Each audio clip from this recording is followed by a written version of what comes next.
The hospital waiting room buzzed with the usual background noise. Footsteps, distant coughs, the clinking of medical trays. But for Alicia, everything felt blurry except the sound of her daughter's breathing. 8-year-old Lena lay limp in her arms, her small body burning with fever, her curls sticking to her forehead. She had been fine that morning, laughing, playing with her doll, asking her mother why apples had stickers on them. But by afternoon, she began shaking violently, her temperature rising too fast, too high. Alicia rushed to the hospital, the closest one. The only one, still wearing her work apron, hands trembling, praying her daughter would hold on. "Please," she whispered as she pushed through the ER doors. "Someone help us." She saw the triage nurse, a tall woman named Nurse Carla, typing calmly at the desk. Alicia approached, trying to steady her voice. "Ma'am, please," she said. "My daughter. She can't breathe right. She's burning up." Carla didn't look up. "Take a seat. We'll call you when it's your turn."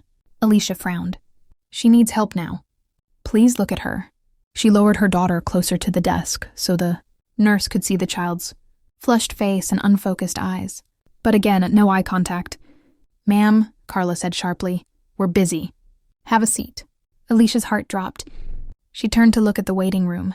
Half the chairs were empty. A man with a sprained wrist was being admitted ahead of her. A teenager with a mild cut was being led in for stitches. But her child, limp, breathing in shallow gasps, was told to wait. Alicia sensed something she had felt before, that familiar tightening in her chest, the invisible wall people built around her, around people who looked like her. She had lived her whole life navigating it, sometimes pretending it wasn't real, but now, here it was, threatening her daughter's life. "Please," she raised her voice, tears forming. "My baby is not okay. She needs a doctor." Carla finally looked at her, with irritation, not concern, not urgency. "Lower your voice," the nurse snapped. "You're scaring people." "Scaring?" Alicia whispered. "My daughter is—" "Ma'am," Carla interrupted, "if you can't calm down, I will call security." Security, for a mother begging for help. Alicia's throat closed. She clutched her daughter tighter, rocking her gently as Lena let out a weak cry. "What hurts, baby?" Alicia whispered desperately. Lena's lips trembled. "Mama, chest hurts." Her voice was barely audible. Alicia felt her entire body turn cold. She looked around frantically for anyone who might listen, but everyone avoided eye contact. Everyone except an elderly woman sitting nearby, who whispered, "Honey, keep pushing. Don't give up." Alicia swallowed hard and turned back to the desk. "My daughter could be dying," she said, her voice shaking but firm. "You need to see her now." Carla sighed dramatically as if asked to do the impossible. "Sit down or leave. Those are your choices." Alicia felt something breaking inside her. Not anger, not even fear, but a feeling of helplessness she hadn't felt since the day she gave birth alone, with no one by her side. She lowered herself onto a chair, cradling her daughter, tears running silently down her face. "Please, God," she whispered, "don't take her from me." Minutes passed. Then 10. Then 20. Lena's breathing grew worse. Her eyes fluttered.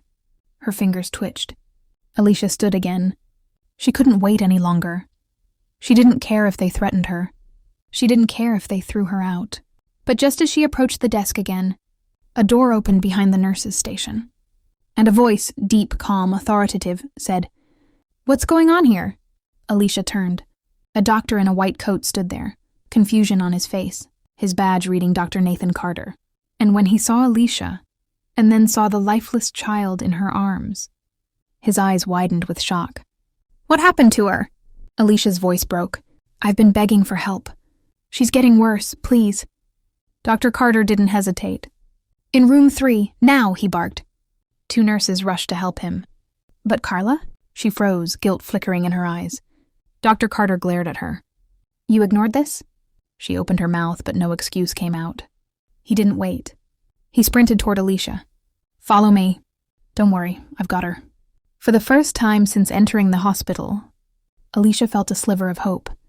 Dr. Nathan Carter didn't walk, he ran, and Alicia followed him, clutching Lena's small, overheated body against her chest as if letting go would end everything. As soon as they entered room 3, the medical team jumped into action.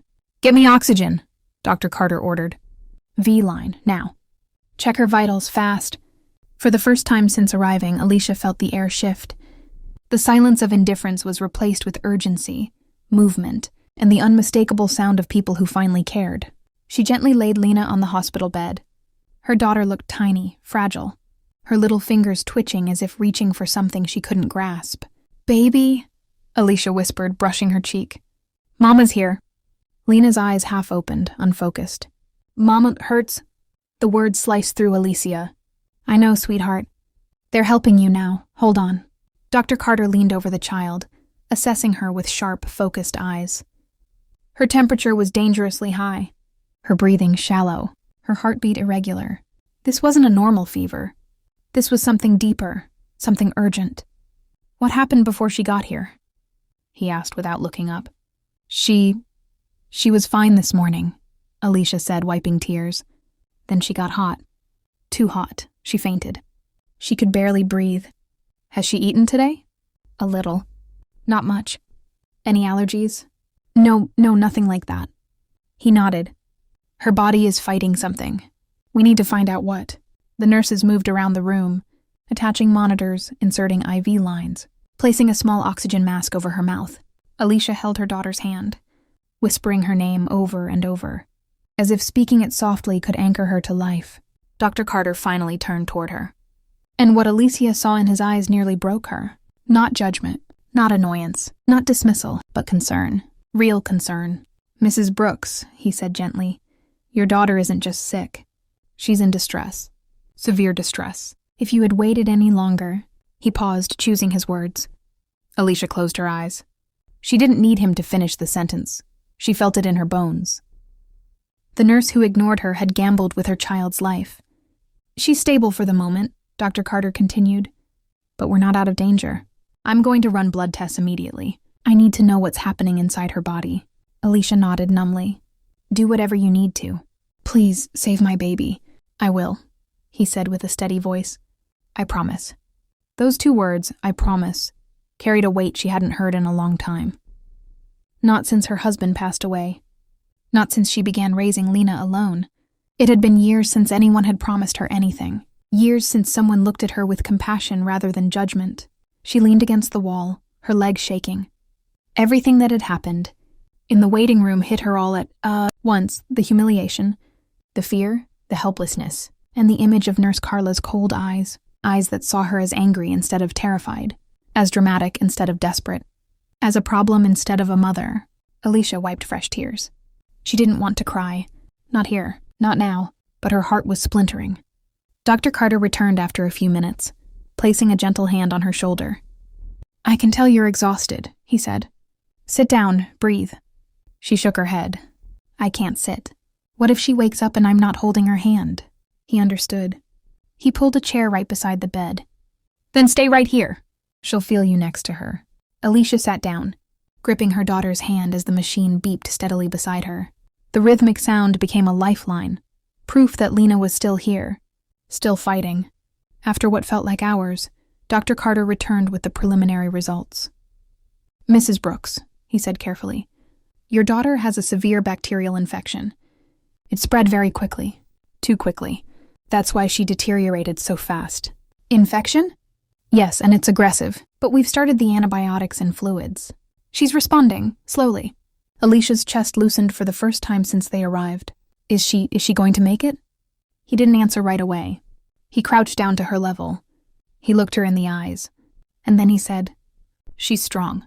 She has a fighting chance. And we're going to give her the best care possible." Alicia's tears fell hard now.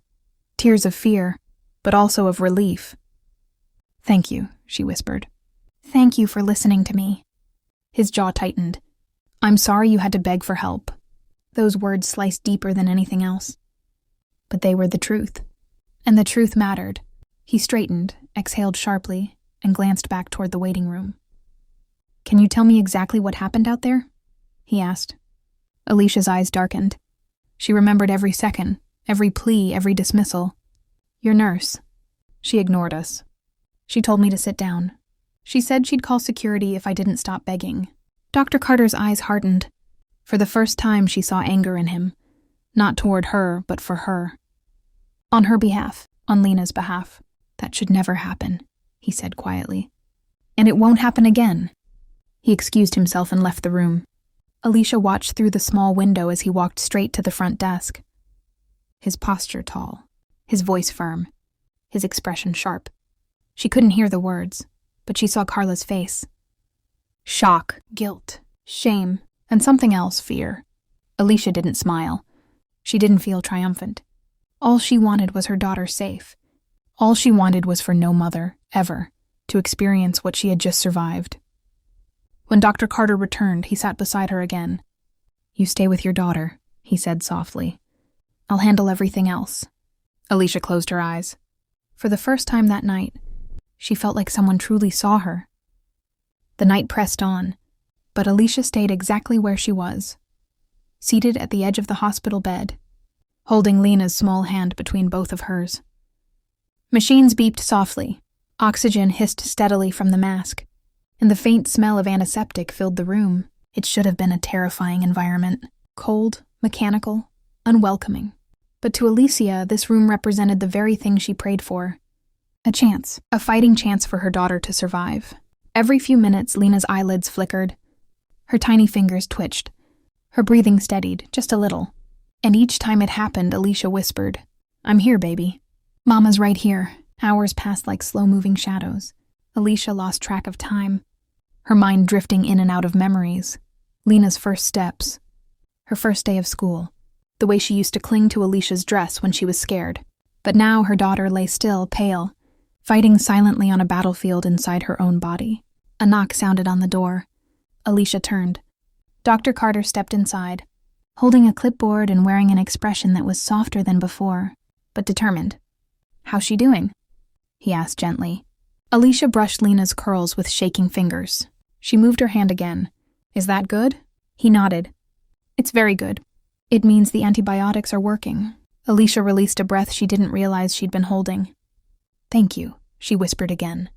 It felt like she had said those 2 words 100 times, and still they didn't feel like enough. Dr. Carter stood beside her. "Mrs. Brooks, I want to talk to you about what happened tonight." Alicia stiffened. Her eyes instinctively drifted toward the window. Out there, past the glass, she could still see the nurse's station. She remembered the cold eyes, the dismissive tone, the humiliation of begging while her daughter deteriorated in her arms. "I don't want trouble," Alicia said softly. "I just want my baby safe." "That's exactly why we have to talk," he said firmly. "What happened to you should never happen to any patient, ever." Alicia lowered her head. "I've been treated like that before," she admitted. "People don't always listen to me. They think I don't know, overreacting, emotional, dramatic." Dr. Carter frowned deeply. "I don't care what someone thought. I care about what they did, and what she did was negligence. Serious negligence." Alicia swallowed hard. I just wanted someone to see my daughter." "I know." He pulled a chair beside her and sat. And in that quiet, sterile room, he listened, really listened, as Alicia told him everything. The fear, the desperation, the way she was dismissed like her voice didn't matter. Every detail, every plea ignored, every second that almost cost her daughter's life. By the time she finished, Alicia's hands trembled. Her voice cracked. Tears streamed down her cheeks again. Not from fear this time, but from finally letting the pain spill out. Dr. Carter didn't interrupt. He didn't rush her. He waited until she was done, then placed a gentle hand over hers. "I'm so sorry this happened to you," he said quietly. "And I promise you, the hospital will hear about it. The board will hear about it. This isn't being swept under anything. Not tonight. Not ever." Alicia nodded, too overwhelmed to speak. For the first time in hours, she felt something she had nearly lost. Dignity. Not because someone pitied her, but because someone believed her. Someone valued her words. Someone fought for her instead of against her. A soft sound pulled their attention. Lena's fingers curled slightly. Her lips parted. A tiny groan escaped her. "Baby?" Alicia whispered, leaning closer. Lena's eyes fluttered open. Just a sliver, but enough. "Mama?" Alicia covered her mouth with her hands, sobbing with relief. "Yes, baby, I'm here." "I'm here!" Dr. Carter smiled. "She's coming back." Lena blinked slowly, her gaze unfocused. But she tried. She tried so hard. to lift her hand toward her mother's face. "It's okay," Alicia whispered. "Rest, sweetheart. Mama's right here." Lena relaxed again, drifting back into sleep. But her breathing was steadier, deeper. She was fighting and winning. Alicia wiped her tears, kissing her daughter's forehead. "Thank you, God," she whispered. Dr. Carter stepped quietly toward the door, giving them space. But before he left, he paused. "You saved her too," he said gently. Alicia looked up, confused. "You never gave up," he continued. "You kept pushing. You kept demanding help. Your voice, your fight, brought her here in time." Alicia broke down again, overwhelmed by a mix of fear, relief, and pride. Later in the night, after Dr. Carter left the room, Alicia glanced toward the window one more time. She saw Nurse Carla sitting stiffly, speaking quietly with another supervisor. Her face was pale, her eyes downcast. Alicia felt no satisfaction, only clarity. What happened tonight wasn't about punishment. It was about protection. No mother should be treated like she didn't matter. No child should be left suffering because someone refused to see them. As dawn crept into the sky, painting the hospital walls with soft light, Alicia held Lena close and whispered, "You're safe, baby. Mama's here. You're safe now." By morning, Lena's fever had dropped. Her breathing was calm. Her small hand wrapped around Alicia's finger with new strength. The worst night of their lives was finally ending. Hope, real hope, had returned. And it all began the moment the doctor walked in and finally saw them.